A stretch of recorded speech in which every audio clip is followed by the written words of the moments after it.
प्रश्न क्रमांक 9 में पहुंचे हैं। तो चलिए प्रश्न को हल करते हैं। तो प्रश्न बोलता है सिद्ध कीजिए, प्रूव दैट 4x की घात 3 धन 3x स्क्वायर धन 2x ऋण 9 को x ऋण 1 से भाग देने पर शेष फल शून्य है। ठीक है, क्या दिखाना है कि शेष फल क्या है, शून्य है। ये हमें क्या करना है, प्रूव करना है। तो चलिए इसके हम पहले जो भाज्य है इसको इधर लिखें। तो यहाँ पे हम लिख लेते हैं हल।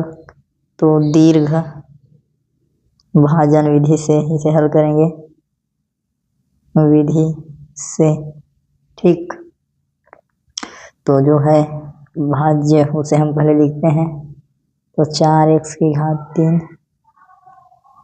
फिर धन 3x स्क्वायर धन 2x ऋण 9। ठीक है, इसको हमें x ऋण 1 से भाग देना है।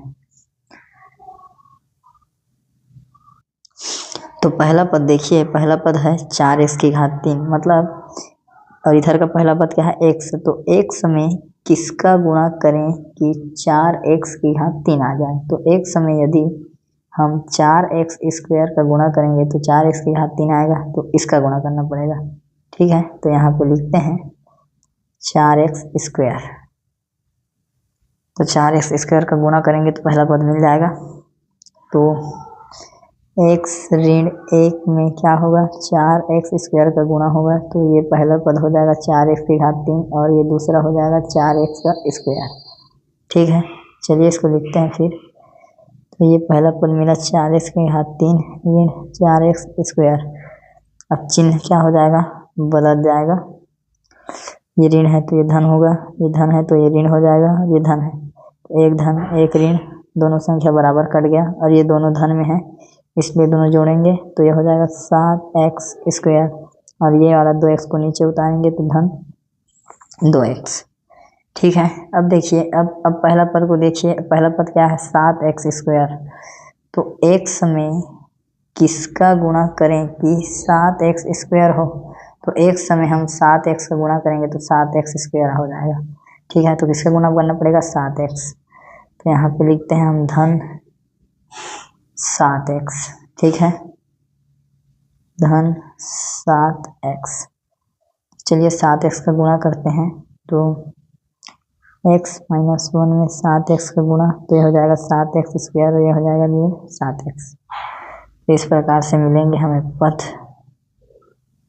ठीक, ये धन है, धन है, चिन्ह बदल जाएगा।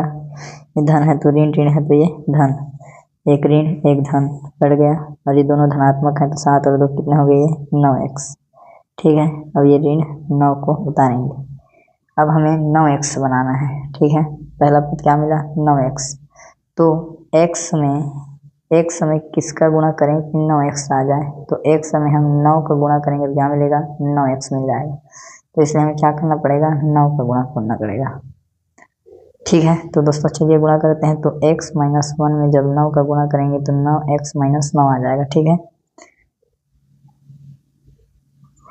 तो क्या मिल गया हमें, 9x माइनस 9। ठीक है, ये ऋण हो जाएगा और ये धन हो जाएगा। तो ये धन में ये ऋण में कट गया, ये ऋण में ये धन कट गया तो क्या मिल गया, शून्य। तो शेष फल क्या मिल गया हमको, शून्य मिल गया। ठीक है, तो क्या हो गया कि शेष फल शून्य होगा बोला है। ठीक है, तो क्या हो गया, प्रूव हो गया। ये प्रश्न बोला था कि शेष फल शून्य है, सिद्ध कीजिए कि बहुपद में भाग देने पर शेष फल क्या मिलेगा, शून्य। ठीक है, शेष फल शून्य मिल गया, प्रूव हो गया। ठीक है दोस्तों, ये वाला क्वेश्चन भी आपका हो गया। चलिए अब अगला क्वेश्चन को करते हैं।